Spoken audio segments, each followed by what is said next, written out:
PM. Shri जिल्हा परिषद प्राथमिक शाळा वर्धा येथे लोकशाही पद्धतीने शालेय मंत्रिमंडळाची निवडणूक पार पडली।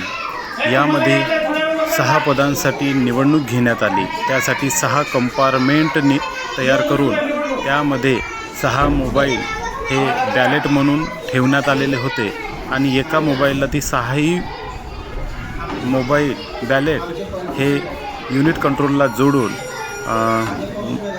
निवडणूक उत्तमरित्या पार पडली। यामध्ये जे भविष्यामध्ये निवडणूक कशा पद्धतीने होते याचा प्रत्यक्ष अनुभव विद्यार्थ्यांना या निवडणुकीत मतदान करताना आलेला आहे।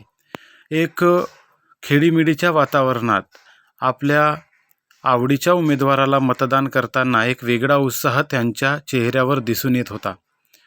या निवडणुकीप्रसंगी केंद्राचे केंद्रप्रमुख माननीय बुल्ले सर हे निवडणूक निर्णय अधिकारी म्हणून हजर होते। तर या ठिकाणी शाळेचे मुख्याध्यापक माननीय राऊत सर, सर्व सहाय्यक शिक्षक, सहाय्यक शिक्षिका हे मतदान अधिकारी म्हणून आपले कार्य पार पाडताना दिसून आले।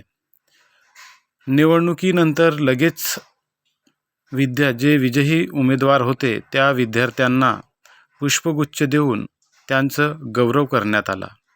एकंदरीतच एका वेगळ्या विशिष्ट पद्धतीने शालेय मंत्रिमंडळाची निवडणूक पार पडलेली आहे।